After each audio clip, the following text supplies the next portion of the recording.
Shepard Smith on the Fox News deck. Representatives for the Republican Senate candidate Roy Moore set to hold a news conference at the top of the hour. They say they'll discuss what they call the false allegations of sexual misconduct against their candidate. We'll bring you that news conference live. Then there's John Conyers, one of the top Democrats in the House. He's now denying that a former staffer was fired for turning down his sexual advances, but he admits his office paid her to resolve the case. And Charlie Rose out at both CBS and PBS after a report that 8 women say the veteran journalist harassed them. Busy news hour ahead on Shepard Smith Reporting. We'll see you top of the hour. An Iranian hacker faces federal charges for stealing unaired episodes and scripts from HBO, including Game of Thrones, and holding them for ransom. Prosecutors claim the Iranian stole data from the company's servers from May to August of this year. He demanded up to $6 million to keep the files secret. The suspect, who remains at large, is charged with computer fraud, wire fraud, extortion, and identity theft. So the U.S. Senate today releasing the full 515-page text of its tax bill, allowing a possible floor vote by the end of the month when lawmakers return from the holiday break. Now everyone wants to know what all the changes could mean when it comes time to file their taxes. Ohio Congressman Jim Renacci is a Republican on the Ways and Means Committee and a certified public accountant, so we couldn't have a better guest. Welcome to the Daily Briefing set. Thank you, Before we get to all these questions that I had from them, what do you think the chances are that you could get this done before Christmas like the president wants? I think the goal was there. I know the House wants to get it done. I know the Senate wants to get it done too. So we have 2 willing bodies who want to get it done. We want the president also. So I think it's going to come down to the Senate like everything else. It's going to see whether they get their bill passed. Well, so while we have you here, we asked our viewers, what do they worry about when it comes to this bill? Because we talk a lot about the politics, like can you get it done? Will McCain or Senator Johnson vote for it? Here's the first question from, this is Garbanzo. He goes by @Datmayar. He says, in plain speak, how does the tax plan affect a married couple in Northern California with no children, making a combined income of $150,000, filing jointly with minimal deductions? Do taxes go up or down?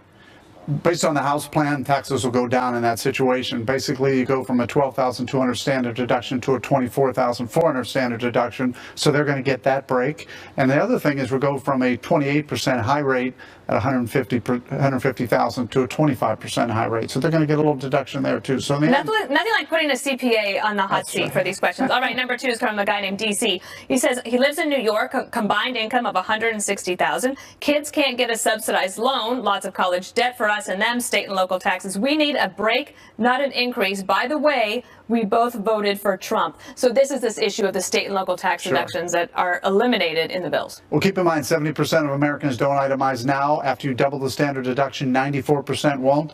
I realize there's some states with some high taxes that will, but here's the thing for New York. We eliminate the AMT. So now, even though you had those deductions, the AMT kicked in for a lot of people.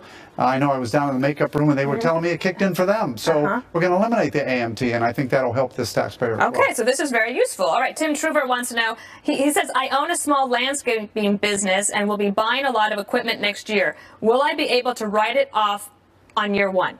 The goal is to, especially on the House side, and hopefully we get to conferences, you can write off all your equipment as you're buying it. So yes, he would be able to expense all those things. All right, the last one, I think. Well, maybe we'll get to 2 more. Why isn't this is from Luann. Why isn't anyone talking about the personal exemptions elimination? Aren't we just trading that for raising the standard deductions? Well, there's some people say that, but the truth of it is when you double the standard deduction and eliminate the AMT, I think that makes a big difference, even though you lose the personal exemption. So every taxpayer is going to be different.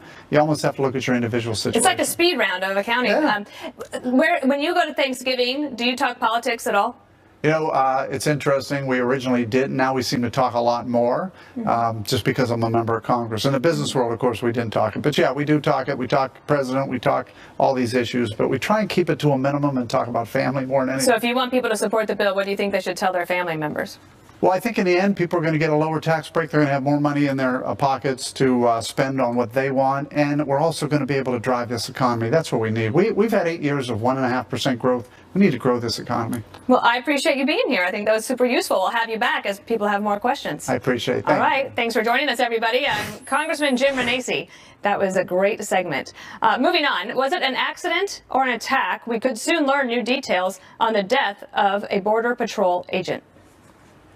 He would be the type of guy to give us the shirt off his back and wouldn't ask for anything in response. Unfortunately, it was him.